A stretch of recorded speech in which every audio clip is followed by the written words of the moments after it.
তোমরা কি চাও যে কোনো একটি কোম্পানির ভিত মজবুত কিনা সেটি জানতে? সেই শেয়ারটি তোমাকে ভবিষ্যতে প্রফিট দিতে পারার মতো ক্ষমতা রাখে কি না সেটি জানতে? তবে অবশ্যই আজকের এই ভিডিওটি এবং এর পরে এর যে সেকেন্ড পার্ট আসবে সেই ভিডিওটি কিন্তু তোমাদের জন্য। স্টেপ বাই স্টেপ আমি প্রতিটা বিষয় আমি কিন্তু এই ভিডিওগুলোতে আলোচনা করব।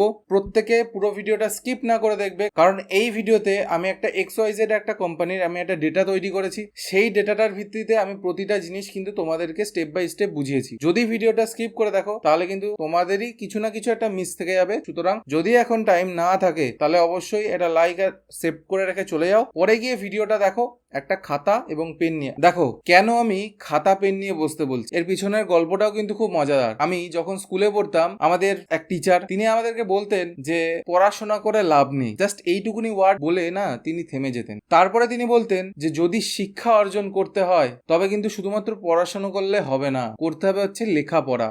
যা লিখতে হবে তাই পড়তে হবে, শুধু পড়লে আর শুনলে হবে না, যা লিখতে হবে তাই পড়তে হবে। আর সত্যি কথা বলছি, এই যে কথাটা আমাকে আমার ক্লাস 12-এ বা ক্লাস 11-এ প্রচুর পরিমাণে সাহায্য করেছে, ফিজিক্স কেমিস্ট্রি ম্যাথে। সত্যি কথা বলছি, খুব সাহায্য করেছে। তোমাদেরও আমি সেইটা থেকেই আমি ইন্সপায়ার হয়ে বলছি খাতা পেন নিয়ে বসো, যাতে তোমাদেরই বুঝতে সুবিধা হয়। তা যাই হোক, বেশি বকবক করবো না, চলো স্ক্রিনে গিয়ে আমরা XYZ কোম্পানি যেটা ধরছি, যাই হোক সেই কোম্পানিটা আমরা ডেটা নিয়ে একটু অ্যানালাইসিস করি। তোমরা স্ক্রিনে দেখতে পাচ্ছ আমি একটা আমার মতো ডকুমেন্ট আমি তৈরি করেছি, যেখানে আমি একটা যে কোনো কোম্পানি হতে পারে, সেটা XYZ কোম্পানি, আমি এটা কোনো নাম নেই, আমি আমার মনের থেকে এসছে একটা কোম্পানির নাম, আমি সেটাই লিখেছি। সেই XYZ কোম্পানিটা ধরে আমি একটা প্রপার একটা যে ডেটা আমি সেটা আমি তৈরি করেছি। সেটা হচ্ছে এক হচ্ছে রেভিনিউ আছে, অপারেটিং এক্সপেন্সেস আছে, ডেপ্রিসিয়েশন আছে, অ্যামorটাইজেশন আছে, ইন্টারেস্ট আছে, আর ট্যাক্স রেট আছে।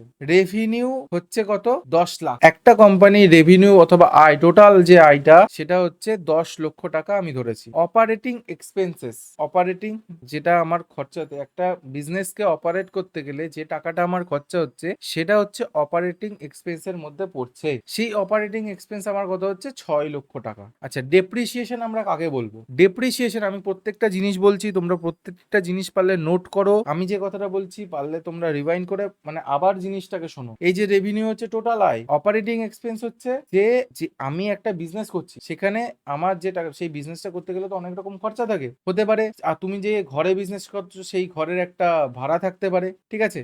তারপরে ধরে নাও তুমি সেইখানে যে বিজনেস করছো, লাইট চলছে, লাইটের বিল থাকতে পারে, জল খাচ্ছ, সেই জলের বিল থাকতে পারে, এরকম। বা সেখানে কর্মচারী রেখেছো, সেই কর্মচারীদের মাইনা হতে পারে, সেই কর্মচারীদের তুমি ধরো যদি টিফিন দিচ্ছ, সেই টিফিনটা থাকতে পারে। একটা বিজনেসকে রান করতে গেলে যা যা খরচা হতে পারে সেটাকে আমরা অপারেটিং এক্সপেন্সের মধ্যে আমরা ধরছি, পরিষ্কার কথা। আচ্ছা, ডেপ্রিসিয়েশন আমরা কাকে বলবো? ডেপ্রিসিয়েশন, ধরে নাও তুমি মোটামুটি 5 থেকে 6 বছর আগে একটা কম্পিউটার নিয়েছিলে 5 লাখ টাকা দিয়ে। 5 থেকে 10 বছর আগে, 10 বছর আগে তুমি 2015 সাল, তুমি তখন 5 লাখ টাকা দিয়ে একটা কম্পিউটার নিয়েছিলে। সেই কম্পিউটারটার যা ভ্যালু, সেটা কি আজকে কোনোদিনই 5 লাখ টাকা আছে? কোনোদিনই নেই। যে হারে কমেছে, মানে ধরে নাও প্রতি বছর একটা ইয়েতে কমতে থাকছে, সেই কতটা কমছে সেই টাকাটাই হচ্ছে আমরা ডেপ্রিসিয়েশন হিসাবে ধরবো। আমরা ডেপ্রিসিয়েশন ভ্যালু আমরা যে কোনো রকম সফটওয়্যারে গেলেই, মানে ওয়েবসাইটে গেলে, সফটওয়্যারে গেলে, সেখানে আমরা অটোমেটিক সেখানে ডেপ্রিসিয়েশন ভ্যালুটা আমরা কিন্তু চেক করতে পারবো। আচ্ছা, অ্যামorটাইজেশন আমরা কাকে বলবো? অ্যামorটাইজেশন হচ্ছে কোনো একটা টাকা, তুমি একটা লোন নিয়েছো, সেই টাকাটাকে তোমাকে হয়তো একবারে পেমেন্ট করতে হচ্ছে না, তুমি ধীরে ধীরে কিস্তিতে সময় নিয়ে তুমি শোধ করতে পারবে, সেই জিনিসটা হচ্ছে অ্যামorটাইজেশনের মধ্যে কিন্তু পড়ছে। এরপরে আসা হচ্ছে ইন্টারেস্ট।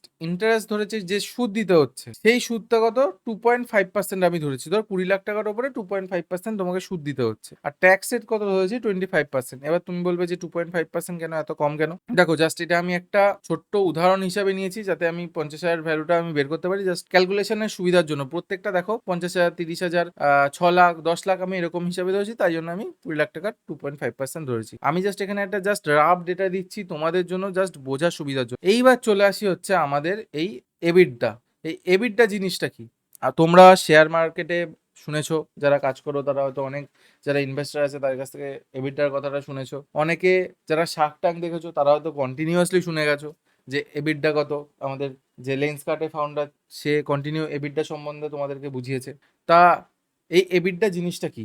এবিটডার ফুল ফর্ম হচ্ছে earning before interest, taxes, depreciation and amortisation. কিন্তু এই এবিটডা যখন আমরা বের করব, তখন আমরা রেভিনিউ থেকে অপারেটিং এক্সপেন্সেস আমরা বাদ দেবো। কেন? আমাদের যে টোটাল আয়টা আছে তার থেকে আমরা কি বাদ দেবো? Operating expenses. আমি কি বললাম? আমি কিন্তু আগে প্রত্যেকটা জিনিস ক্লিয়ার করে রেখেছি যে অপারেটিং এক্সপেন্সেসটা কি। সেটা হতে পারে কোনো রকম ঘর ভাড়া, বিদ্যুৎ বিল, অথবা ধরে নাও জল খাচ্ছ সেই জলের বিল হতে পারে, অথবা সেই কর্মচারী যেখানে কাজ করছে মানে তারা যে কোম্পানিতে কাজ করছে সেখানকার তাদের মাইনা হতে পারে। প্রত্যেকটা জিনিস কিন্তু হতে পারে, যেটা আমার এক কথায় বিজনেসটাকে অপারেট করতে গেলে যে এক্সপেন্সটা হচ্ছে সেটা হচ্ছে আমার অপারেটিং এক্সপেন্সেস এর মধ্যে পড়ছে। তাহলে রেভিনিউ থেকে অপারেটিং এক্সপেন্সেস বাদ দিলে আমরা পাবো হচ্ছে এবিডা। বোঝা গেল? রেভিনিউ থেকে আমরা কি বাদ দেবো? Operating expense. তাহলে আমার রেভিনিউ কত ছিল? হচ্ছে 10 লক্ষ টাকা। আমি আগে তোমাদেরকে দেখিয়েছি 10 লক্ষ টাকা হচ্ছে রেভিনিউ ছিল, আর 6 লক্ষ টাকা হচ্ছে আমাদের অপারেটিং এক্সপেন্স ছিল। তাহলে আমাদের টোটাল এবিডা কত থাকলো? 4 লাখ টাকা। 4 লাখ টাকার আমাদের এবিডা থাকলো। এই অপারেটিং এক্সপেন্সের মধ্যে কিন্তু ডেপ্রিসিয়েশন আর অ্যামর্টাইজেশন কিন্তু ধরা হয় না। অপারেটিং এক্সপেন্সের মধ্যে ডেপ্রিসিয়েশন অথবা অ্যামর্টাইজেশন কিন্তু ধরা হয় না, মানে যে ভ্যালুটা কমছে আর যেটা টাকাটা তোমাকে শোধ করতে হবে সেটা কিন্তু ধরা হয় না। ভালো করে বুঝতে পারলে? তাহলে এবিডা পাবো রেভিনিউ থেকে অপারেটিং এক্সপেন্স বাদ দিলে আমরা সঙ্গে সঙ্গে এবিডা আমাদের চলে আসবে। পরিষ্কার কথা। এই এবিডার মধ্যে কিন্তু ইন্টারেস্ট, ট্যাক্স প্রত্যেকটা জিনিস কিন্তু যুক্ত হয়ে আছে। ভালো করে বুঝবে, এর মধ্যে কিন্তু ইন্টারেস্ট, ট্যাক্স যুক্ত হয়ে আছে। এইবার আমরা বাদ দেবো, ভালো করে বুঝবে, আমি কিন্তু প্রত্যেকটা আমি স্টেপ ফলো করছি, আমরা প্রতিটা স্টেপে একটা বিষয় বাদ দিতে দিতে যাবো, সেটা তোমরা বুঝতে পারবে আমি কেন বলছি কথাটা। এইবার আমরা চলে আসি হচ্ছে আমাদের নেক্সট যে আছে এবিটের ছোট ভাই। ঠিক আছে, এবিটের ছোট ভাই কি? ইবিআইটি এবিট, সরি এবিটটার ছোট ভাই কি? ইবিআইটি এবিট অথবা পিবিআইটি। পিবিআইটি কেন বলছি? Profit before interest and taxes. Profit মানে যেটা ইনকাম করছে ইন্টারেস্ট এবং ট্যাক্সেস দেওয়ার আগে, আর এবিট আর্নিং বিফোর একই জিনিস। পরিষ্কার কথা, একই জিনিস। আচ্ছা, তাহলে আমরা এবিট এর আমরা ফুল ফর্মটা জানলাম, এবিট এর ফুল ফর্ম হচ্ছে এটা। এবার এবিট কি করে আমরা বের করব? তাহলে আমরা এবিটটা পেয়ে গেলাম 4 লাখ। তাহলে আমরা এবিটটা থেকে কি বাদ দেবো? যেহেতু এটার মধ্যে ডেপ্রিসিয়েশন আর অ্যামর্টাইজেশন ছিল না, তাই জন্য আমরা ডেপ্রিসিয়েশন আর অ্যামর্টাইজেশন আমরা বাদ দেবো। আমি কি বললাম? প্রত্যেকটা জিনিস বাদ দিতে দিতে আমরা যাব। আমি এখানে শুধুমাত্র এই যে ইন্টারেস্ট এন্ড ট্যাক্স আমি শুধু সেটাকে রাখবো, বাকি যে ডেপ্রিসিয়েশন আর অ্যামর্টাইজেশনটা আছে সেটা কিন্তু আমরা বাদ দেবো। তাহলে 4 লাখ থেকে 50,000 তুমি দেখবে আমি এর আগে দেখিয়েছি 50,000 আমি বাদ দিয়েছি, তার সঙ্গে আমি আরো 30,000 বাদ দিচ্ছি। 50,000 হচ্ছে ডেপ্রিসিয়েশন ভ্যালু আর 30,000 হচ্ছে অ্যামর্টাইজেশন ভ্যালু। সেখান থেকে আমার এবিট কত এসে দাঁড়াচ্ছে? 3,20,000 টাকা। আশা করি ক্লিয়ার। তাহলে আমরা এবিটটা থেকে যখনই এই যে এবিটটা ভালো করে দেখো, আমি কি বলেছিলাম যে প্রত্যেকটা জিনিস বাদ দিতে দিতে যাবে। ভালো করে দেখো এই জায়গাটা, তুমি একটু ভালো করে দেখো, এই এবিটটার মধ্যেই কিন্তু এবিট কথাটা লুকিয়ে আছে। তাহলে আমার এবিট যখন বের করব, আমাকে এবিটটা থেকে ডিআরএ মানে ডেপ্রিসিয়েশন আর অ্যামর্টাইজেশন এই দুটোকে আমরা বাদ দিয়ে দেবো। তাহলে আমরা পাবো এবিট। বোঝা গেল? একদম ক্লিয়ার। এর থেকে আর হয়তো সহজে হয় না বোঝানো। ঠিক আছে, যে আমাকে কি করতে হবে, এবিটটা থেকে এবিট পেতে গেলে আমাকে কি করতে হবে বা কি করে আসছে ক্যালকুলেশনটা। আশা করি ক্লিয়ার। আচ্ছা, এইবার আসি হচ্ছে নেক্সট যে টপিকটা, সেটা হচ্ছে আমাদের পিবিটি, অথবা আমরা ইবিটিও বলতে পারি, পিবিটিও অনেকে বলে, ইবিটিও বলে। ঠিক আছে, কোনো রকম অসুবিধা নেই, তোমাদের যেটা ইচ্ছা তোমরা সেটাই বলো। ঠিক আছে, সেটা হচ্ছে পিবিটি, প্রফিট বিফোর ট্যাক্স। শুধুমাত্র ট্যাক্স দেওয়ার আগে আমার কত টাকা প্রফিট থাকছে। তাহলে আমার আগে কি ছিল? পি বি আই টি, তাই তো? এবার আমি কি বের করব? P B T. তাহলে আমাকে এখানে একদম তোমরাই নিজেরা কমেন্ট করো, মনে মনে জানাও, নিজেরা কমেন্ট করো যে এখানে পিবি আইটি থেকে পিবিটি পেতে গেলে আমাকে কি বাদ দিতে হবে? এই আইটাকে বাদ দিতে হবে। তাহলে পিবিটি থেকে যদি আমরা পেতে চাই তাহলে পিবিআইটি থেকে আমরা কি দেব?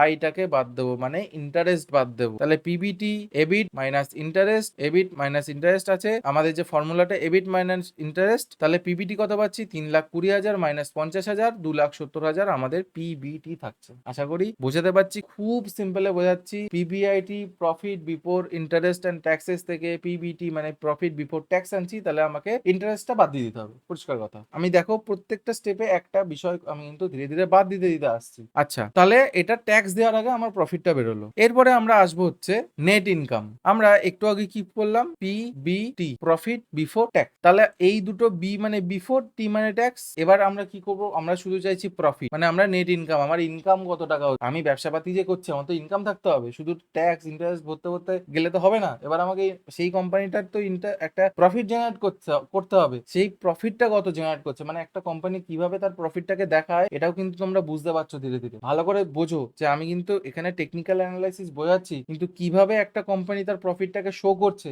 সেই প্রসেসটাও কিন্তু আমি তোমাদেরকে পরপর বলছি। ভালো করে দেখো, দ্য প্রফিট বিফোর ট্যাক্স থেকে আমরা কি করব? করব প্রফিট আফটার ট্যাক্স করে দেবো। প্রফিট বিফোর মানে ট্যাক্স দেওয়ার আগে প্রফিট থেকে, প্রফিট আফটার ট্যাক্স মানে আমরা কি করবো ট্যাক্স থেকে বাদ দিয়ে দেবো। তাহলে নেট ইনকাম কি হবে, মানে প্রফিটটা আমার কি হবে সেটা হচ্ছে পিবিটি থেকে বিটি বাদ চলে যাবে, মানে বিফোর ট্যাক্সটা বাদ চলে যাবে। তাহলে ট্যাক্সটা বাদ চলে গেল, তাহলে 2,70,000 থেকে 67,500 টাকা। কেন 67,500? এটা তোমাদের প্রশ্ন মনে আসবে, বা যারা একদম লিখে লিখে করছো তাদের তো মনে আসবেই কেন 67,500। 2,70,000 যদি আমি 25% করি তাহলে তোমরা হিসাব করলেই পাবা 67,500 কিন্তু আসছে। তাহলে আমরা কোথায় পেলাম এই ট্যাক্সের হিসাবটা? ওই যে 25% আমি একদম প্রথমে দিয়েছিলাম তোমাদেরকে লিখে, আমি দেখিয়েও দিচ্ছি আর একবার। এই যে আমি এইখানটার কথা বলছি, ঠিক আছে? এই যে রেভিনিউ, এই যে ডেপ্রিসিয়েশন, অ্যামর্টাইজেশন, ইন্টারেস্ট, ট্যাক্স, এই যে 25% লিখেছি।